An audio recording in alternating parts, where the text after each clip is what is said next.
Napoleon Hill एक अमेरिकी लेखक हैं जिन्होंने नई सोच के आंदोलन पर महत्वपूर्ण कार्य किया है। उन्हें सफलता पर लिखने वाले महान लेखकों में से एक माना जाता है। उनकी पुस्तक थिंक एंड ग्रो रिच में हिल अपने करियर को सफल बनाने के लिए आवश्यक कदमों का वर्णन करते हैं। इस प्रक्रिया के लिए पैसे की आवश्यकता और व्यक्तिगत संतोष को समझाते हैं। इसके लिए वे विचारों और मस्तिष्क की मनोवैज्ञानिक शक्ति की खोज करते हैं। सोचिए और अमीर बनिए एक ऐसी किताब है जो आपको अमीर बनने का मार्गदर्शन करती है। इसमें 13 कदमों का उल्लेख है जिन्हें अमीर बनने के लिए उठाना चाहिए। यहां अमीर बनने का अर्थ केवल धन कमाने से नहीं है, बल्कि इसका मतलब है कि आप जो भी कार्य करना चाहते हैं उसमें आपको सफलता प्राप्त हो। इन 13 स्टेप्स के बारे में हम विस्तार से समझेंगे। बुक की शुरुआत विचारों को लेकर होती है। अगर आपके पास एक दमदार विचार है तो आप कुछ भी कर सकते हैं। सोचकर कुछ भी किया जा सकता है। हमारा मस्तिष्क जो सोच सकता है वह कर भी सकता है। ऑथर यहां बताते हैं कि असफलता का जो मूल कारण होता है वह होता है अस्थायी पराजय के साथ मैदान छोड़ देना। अगर आप डटे रहते हैं तो आपको सफलता जरूर मिलती है। एक सेंट step to become rich. Burning desire. सभी उपलब्धियों की शुरुआत सफल होने की इच्छा से होती है और यही पहला कदम है। लेखक का कहना है कि इच्छा ही सबसे महत्वपूर्ण है। धन निश्चित रूप से आता है, लेकिन इसके लिए हमें उसे पाने की प्रबल इच्छा होनी चाहिए। एक ऐसी इच्छा जो हमारे दिल और दिमाग पर हावी हो जाए और एक स्थायी मानसिकता में परिवर्तित हो जाए। जब यह स्थिति बन जाती है तो हमें इसे हासिल करने के लिए पूरी मेहनत से जुट जाना चाहिए। हमारी गहरी इच्छा ही उसे मूर्त रूप देने का रास्ता खोज लेती है। ऑथर का छोटा बेटा जन्म से गूंगा और बहरा था। डॉक्टरों ने कहा था कि वह कभी भी ठीक नहीं हो सकता, लेकिन नेपोलियन हिल और उनकी पत्नी की प्रबल इच्छा थी कि वह बोले। फिर कई सालों बाद ऐसा हुआ भी। यहां ऑथर अपनी प्रबल इच्छा की ताकत बताता है, जिसके चलते उनका बेटा पूर्ण रूप से स्वस्थ हो गया। मस्तिष्क की कोई सीमा नहीं होती, सिवाय उन सीमाओं के जिन्हें हम मान लेते हैं। 2 एंडी step to become rich. Faith. आस्था वह शक्ति है जो हमारी इच्छाओं को प्राप्त करने का विश्वास देती है। सकारात्मक भावनाएं जो सबसे शक्तिशाली होती हैं 3 प्रकार की होती हैं: आस्था, फेथ, प्रेम, लव और वासना, सेक्स। आस्था का अर्थ है अपने अवचेतन मन, सबकॉन्शियस माइंड को लगातार अपनी इच्छाओं और लक्ष्यों की ओर निर्देशित करना। जब आपकी आस्था आपके अवचेतन मन में गहराई से स्थापित हो जाती है तो उसे साकार होने में कभी देर नहीं लगती। यदि हम अपने दिमाग में नकारात्मक विचार भरते हैं तो उसके नकारात्मक परिणाम ही सामने आएंगे। इसके विपरीत अगर हम सकारात्मक निर्देश देते हैं तो सकारात्मक परिणाम हासिल होंगे। आपके लक्ष्य को स्पष्ट रूप से लिखें और उसे बार बार दोहराएं ताकि आपके मन में उसका एक स्पष्ट चित्र बन सके।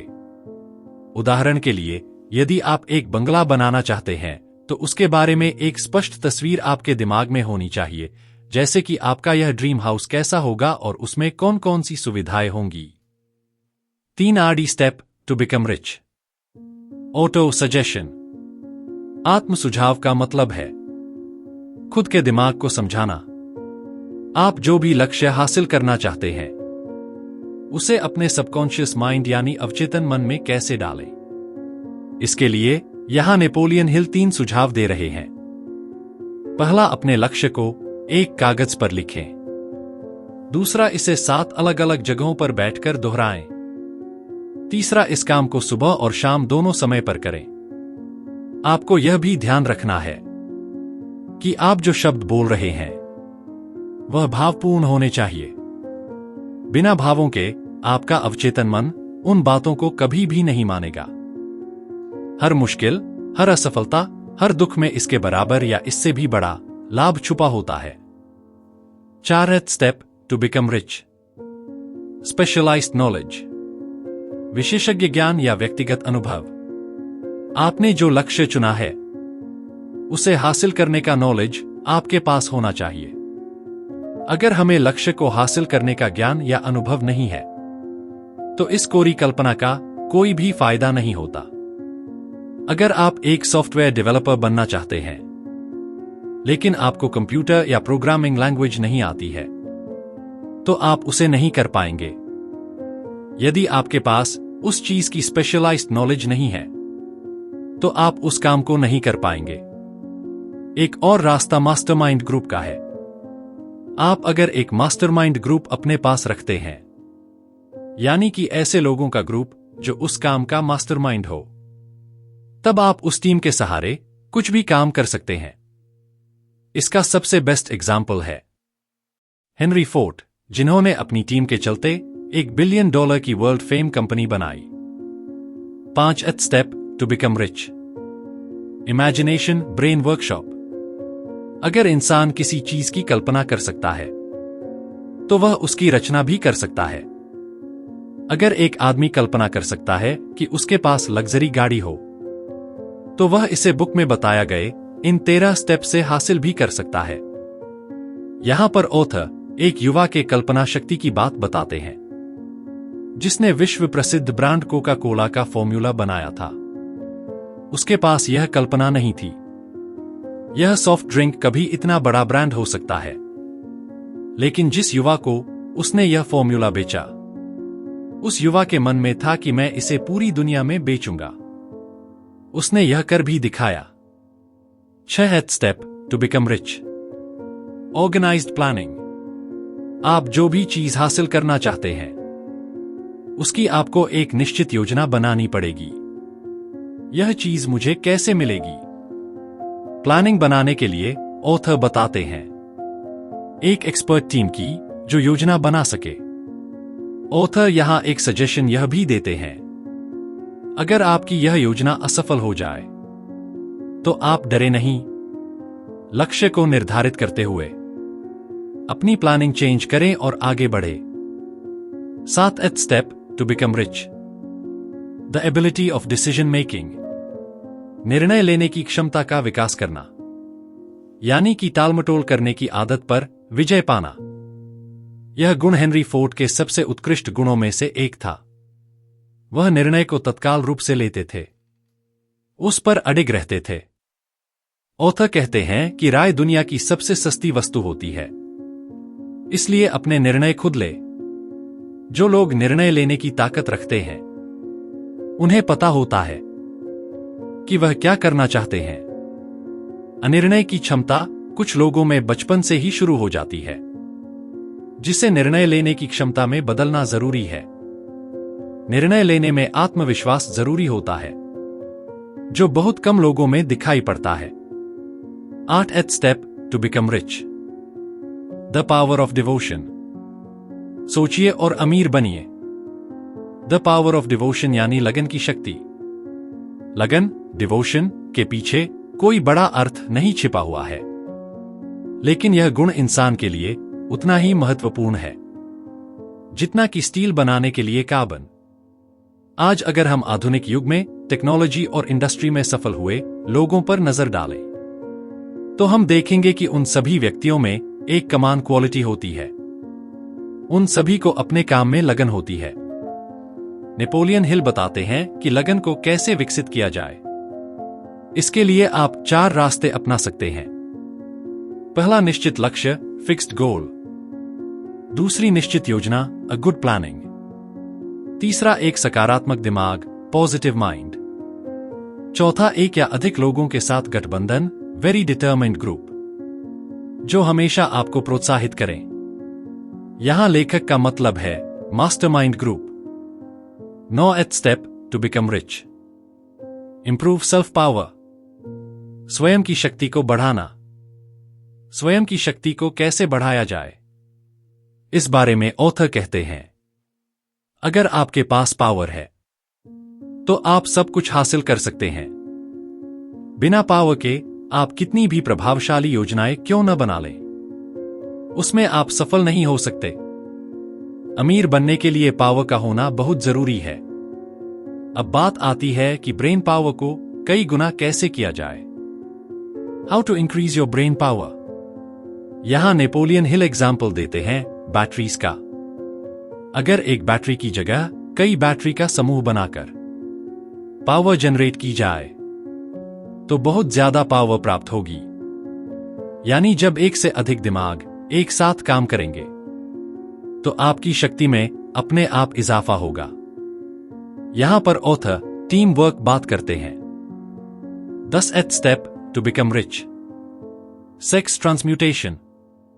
सेक्स एनर्जी का रूपांतरण, मतलब एक तत्व या ऊर्जा का दूसरे रूप में बदलना। लोग सेक्स को सिर्फ शारीरिक सुख के रूप में लेते हैं, लेकिन नेपोलियन हिल इसके पीछे 3 संभावनाएं देखते हैं। पहली संभावना है मानव जाति का स्थायीकरण, दूसरा संभावना स्वास्थ्य बढ़ाना, तीसरी संभावना सबसे अधिक महत्वपूर्ण है रूपांतरण ट्रांसफॉर्मेशन के द्वारा औसत दर्जे का व्यक्ति जीनियस बन सकता है। सेक्स एनर्जी को अगर पॉजिटिव एनर्जी में कन्वर्ट किया जाए तो कोई भी आदमी जीनियस बन सकता है। कुछ लोग कामवासना के कारण खुद को नीचे गिरा देते हैं बजाय कि ऊपर उठाने के। नेपोलियन हिल बताते हैं पुरुष की सबसे बड़ी प्रेरक शक्ति होती है महिला को प्रसन्न करने की इच्छा, जो कि प्रीहिस्टोरिक एज से चली आ रही है। अगर महिलाओं को हटा दो तो कितने ही काम नीरज और बेजान हो जाएंगे, लेकिन कामवासना का रूपांतरण ट्रांसफॉर्मेशन जरूरी है।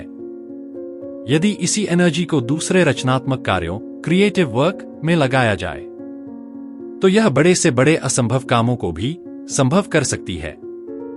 लेकिन कामवासना में लिपटा हुआ आदमी कभी सफल नहीं हो सकता। 11th step to become rich.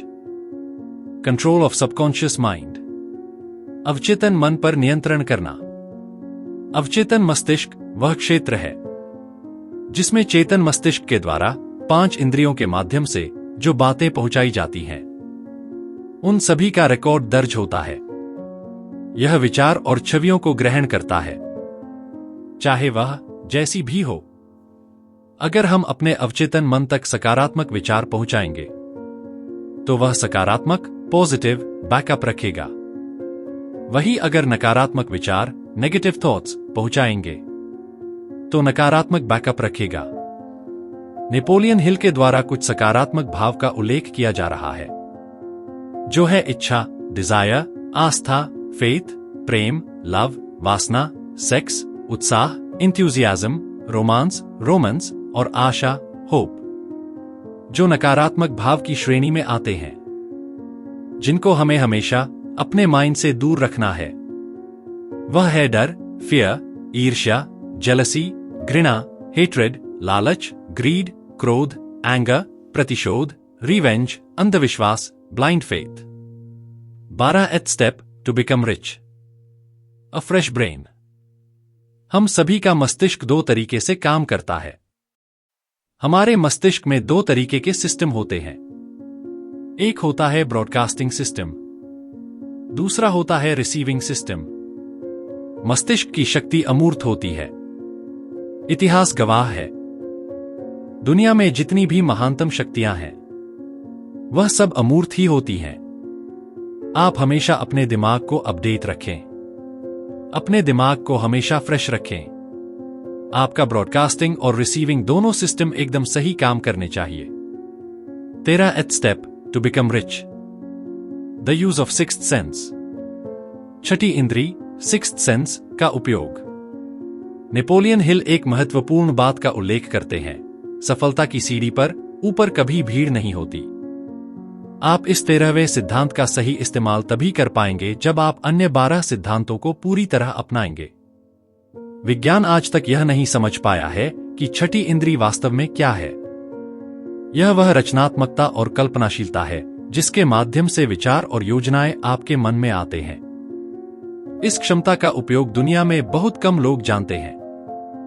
सफलता की दिशा में इन 13 कदमों का पालन करके आप किसी भी प्रकार की सफलता प्राप्त कर सकते हैं। आपने जब इस पुस्तक को पढ़ा तब आपने महसूस किया होगा कि आप मानसिक प्रेरणा के एक उच्च स्तर पर पहुंच गए हैं। यही इस किताब का मुख्य उद्देश्य भी है।